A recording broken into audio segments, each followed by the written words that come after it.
Hey guys, Max here. This video is going to be a Throne of Liberty open beta review, okay?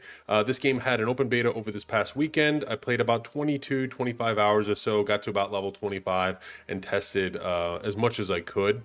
I didn't get to the end game or anything like that just because it's only open for 5 days. Keep in mind, this review is an opinion, okay? This is my opinion. If you like the game or if you try out the game and you like it, it's all good. This is just my perspective and my point of view. I've played several games over the last 20 years, and I kind of use the information and knowledge I have from past games, current games, and potential innovation ideas to kind of give this a review and kind of see where it is, right? If you like this type of content, make sure you subscribe down below. Let's get into it. So let's start with something positive first, right? The graphics. I think they're about an 8 or 9 out of 10. The game is beautiful, right? Very aesthetically pleasing. The graphics that I'm currently recording this video on are on low. For whatever reason, when I stream or record on medium or higher, it just kills my system. I'm running on an RTX 2060 series, which I bought like 5 years ago, and I'm sure it was close to being top of the line back then or something, but these days it's not. I'm in need of an upgrade. So if you want to enjoy the epic or higher settings, you probably want to hit one of the 3 or 4000 series, but this game is comfortably ran on medium setting with around a 2060 game, NVIDIA game graphics card. The reason why I mentioned 8 or 9 out of 10, one is the character models. I don't know. They're just not my taste, right? I think they could touch them up just a little bit, but again, people might like them. That's fine. It's just my opinion. And then I guess the biggest thing that I wasn't too big of a fan on the graphics was the water, right? Like this is a water fountain, and it just, I don't know, the water in this game just doesn't do it for me.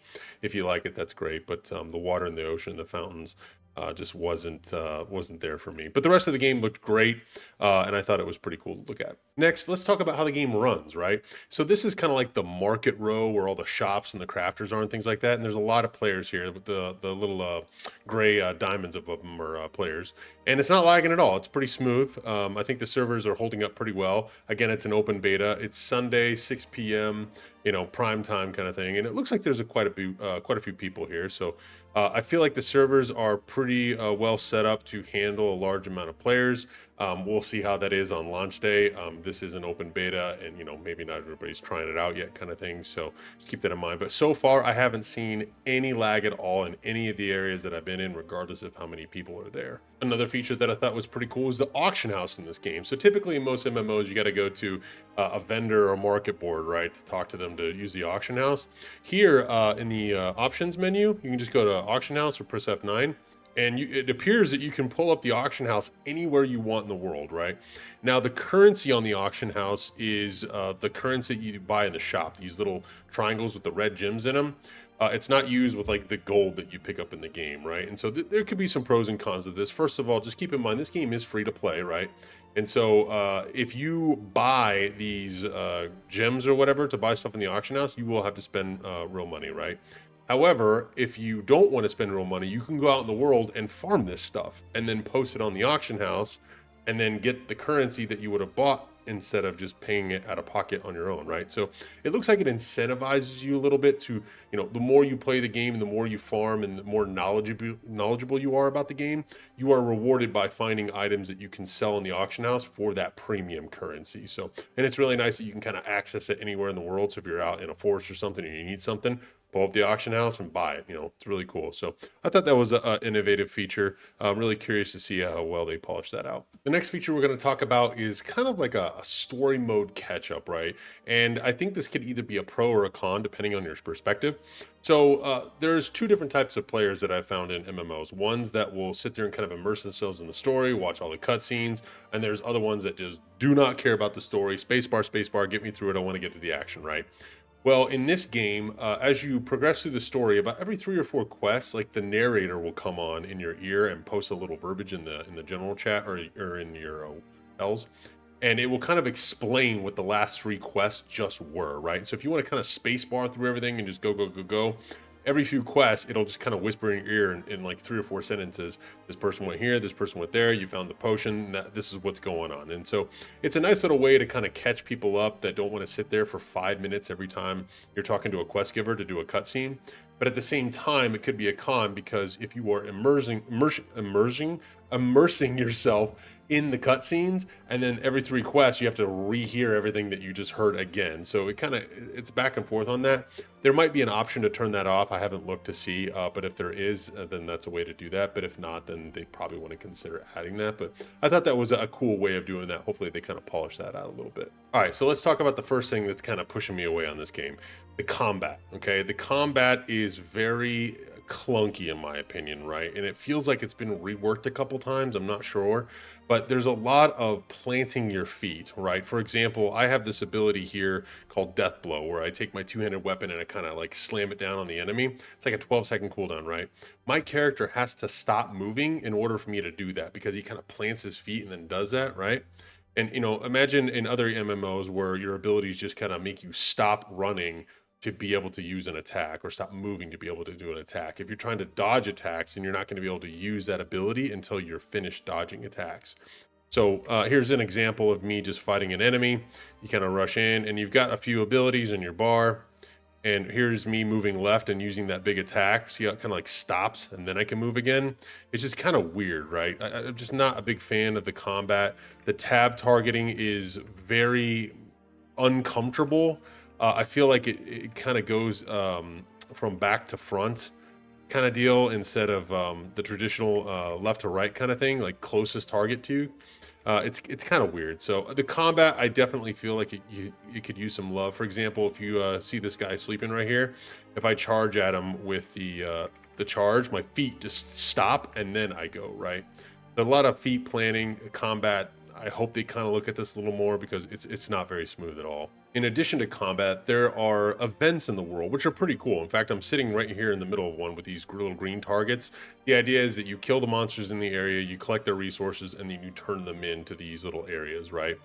Well, that's great and all, but my problem is that these things will spawn every 3 hours, right? And so if you just miss the event, you have to wait 3 hours before the event in this zone shows up again, okay? There's also like these little mini bosses that kind of show up in areas. For example, in the Caraman Forest, there's like this doctor or something like that that'll spawn down here. His spawn time is like 23 hours, right? I had to fight him last night at 1 o'clock in the morning, and he doesn't spawn again until 10 o'clock tonight. So I'm wasting time. I'm waiting an entire day to wait for some of these events to spawn.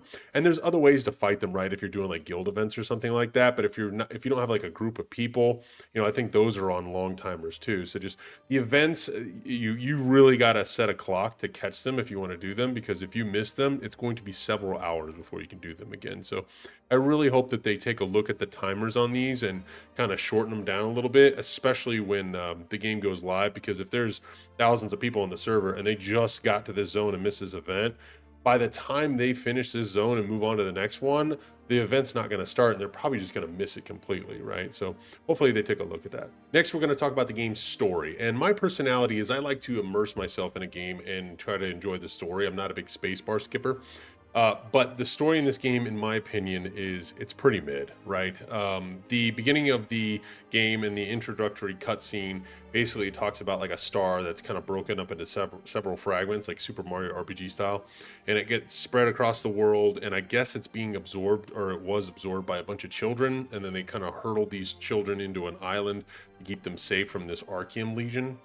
And then you grow up or whatever, and you have this power in you, but you don't know how to control it yet, and you flee the island because it gets under attack, and now you're in the city, and I'm 25 levels in and I still don't know what's going on, right? Like basically each of the zones are basically just helping people in that zone, right? It's help a festival, or prevent an attack of an army on the camp or something like that, right? There's not much going on as far as like the main story. I finally hit about 25. I think it was like the third town, and it kind of started to talk about, why they're kind of trying to seek these children and things like that. But it's kind of poorly told, right? Not only that, the voice acting, in my opinion, it's not the greatest. There's a couple here and there that are fine, but man, like some of them, I think they went a little cheap on them. But again, that's my opinion. And then lastly, the voice acting.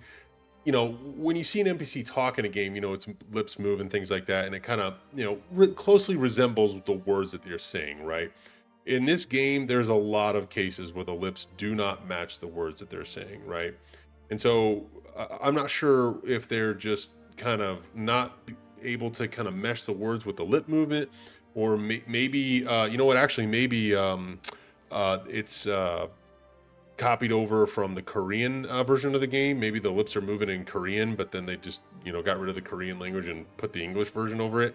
Maybe that's it. I don't know. But the lip movement, sometimes the lips will stop moving and the text or the speech still goes. It just doesn't make any sense. And a lot of the time, the voice, the VO that's talking about, you know, whatever's happening in the quest doesn't match what the verbiage on the bottom of the screen says. I see that quite often. So overall, the story, not really good. I don't think this is something that they can do or change. Maybe it gets better later in the game. I mean, it's the same thing with Final Fantasy 14. It's super boring in the beginning, but later in the game, it's good. But, you know, but that game was made in, you know, 2010, and it's got like 10 expansions. This is a new game in 2024, and, you know, I'm 22 hours in, 25 levels in, story not catching me. So for those of you that like to skip the story and you're going to play this game, you're not missing much. Another thing that I wanted to cover is the system UI, but more importantly, like the systems themselves, right? So when you land on the docks for the first city here and you open up this main menu, you're greeted with this, right? And most of this stuff is on it, with the exception of like maybe 8 things, but they are activated after a few quests in the first city. But to me, this is just system overload, right? There are so many different things on this list to open up and try to learn. And they do a decent job of explaining some of them, but there's quite a few things on this list where they just don't explain it at all, right? For example, this lithograph book, this is accessible to you at the beginning of the game. I just learned what this thing was around like level 23, 24 last night in a quest that's in chapter 5. In my opinion, some of these things need to just be completely turned off to the player until they actually have need of it. I'm not talking about turning it off like this Guardian where it's grayed out. I'm talking about completely invisible, because if a new player joins the game and sees this, they're going to be overwhelmed, in my opinion, right? Same with the quest log. The quest log is not very user friendly. In fact, there's a side quest for each of the zones. These side quests will disappear from this log if you go to another zone, right? So let's say you're in zone A and you pick up 3 side quests, and those side quests send you to zone B. And then the guy in zone B sends you back to zone A. When you're still in zone B, you can't see where the guy in zone A is on the map until you go back into that zone, okay? Now there's a feature to go into the quest log to like favorite the quest, but I don't want to sit there and favorite every single quest in the event that, you know, I have to jump off a tower and float down into the next zone to find an egg, but I don't know where the egg is because I can't see it on the map because I'm not in the zone that it's in. Like, it just doesn't make any sense. Like, it's 3 steps behind on the UI for that. So I really think that they should give the quest log some love, and also kind of condense this so it's not as intimidating for new players. Now, I wasn't able to test any dungeons. You get the first one around level 18, and I queued for it several times, but it kept crashing and not everybody could get into it.